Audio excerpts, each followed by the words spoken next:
unfold.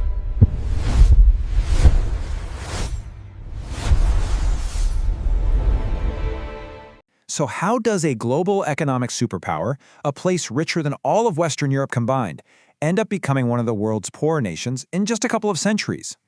You know, this isn't some hypothetical question. It's the real story of one of the most dramatic and engineered economic reversals in modern history. Let's start with a number that is just almost impossible to wrap your head around. $45 trillion. To give you some perspective, that's more than the entire GDP of the UK and India today put together. And according to the economist Utsa Patnaik, this is actually a conservative estimate of the wealth that was drained from India to Britain over nearly 200 years. A number that big just begs the question, how on earth was this even possible? I mean, we're not talking about a simple trade imbalance here. This was a really sophisticated system. And to understand it, we've got to look at the actual machinery that was built to make this unprecedented transfer of wealth a reality. To really grasp the sheer scale of this, we first need to appreciate what was lost. So let's wind the clock all the way back to the year 1700, to a time right before the colonial takeover really began. In 1700, India was an absolute economic titan. Just look at this. Its economy was responsible for almost a quarter of the entire world's GDP. That's actually larger than all of Western Europe's economies put together at the time. It's kind of staggering to think about. And the engine of this economic powerhouse? It was the province of Bengal. It was known as the Paradise of Nations, a global hub for manufacturing. Its textiles and other goods were so high quality that European traders, well, they had nothing of equivalent value to offer. They were literally forced to pay for everything in pure gold and silver. Okay, now let's fast forward to 1947, the year India finally gained independence. That economic dominance? It was a distant memory. India's share of the global economy had just plummeted to less than 4%, while Britain's, of course, had soared. This wasn't some slow, natural decline. No, this was an economic freefall. So what happened? What was the turning point? Well, it wasn't just a shift in trade. It was a political and fiscal coup. It was the moment a trading company basically became the government. The real game changer came in 1765. After a key military victory, the East India Company was granted what were called the Diwani rights. Now, this wasn't just another trade deal. This was the right to collect all tax revenue from Bengal, India's wealthiest province. Think about that. A private company had just taken over the core function of a government. And this created a totally revolutionary and deeply exploitative new system. See, before 1765, wealth flowed into India, as Britain paid for goods with silver. But after 1765, the East India Company just used the taxes it collected from Indians to buy Indian goods for export. They were basically acquiring India's incredibly valuable exports for free.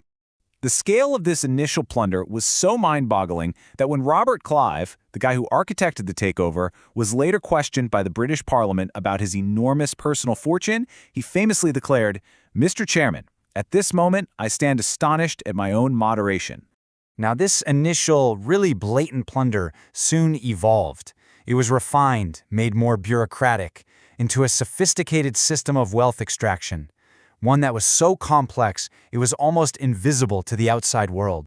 And at the heart of this new system was a really clever financial trick called the Council Bill. Here's how it worked, in a nutshell. A British merchant in London, buying Indian goods, wouldn't pay the Indian seller directly. Instead, he paid the government in London. He'd then get a bill that he sent to the Indian producer, who would cash it in India. But here's the catch. He was being paid out of his own country's tax revenues. The result of this whole scheme was that India's export earnings never actually made it to India. They were intercepted in London and used to fund the entire British imperial project. We're talking administrative costs, wars of conquest, even the pensions of British officials. And the whole thing was cleverly disguised as legitimate trade. But draining the wealth was really only half the story. The other half was systematically dismantling India's competitive industries to make way for British ones. And the most devastating example of this is what happened to India's world-famous textile industry. Now, this wasn't a case of superior British technology simply out-competing an older system. Not at all. In fact, Indian textiles were far higher quality.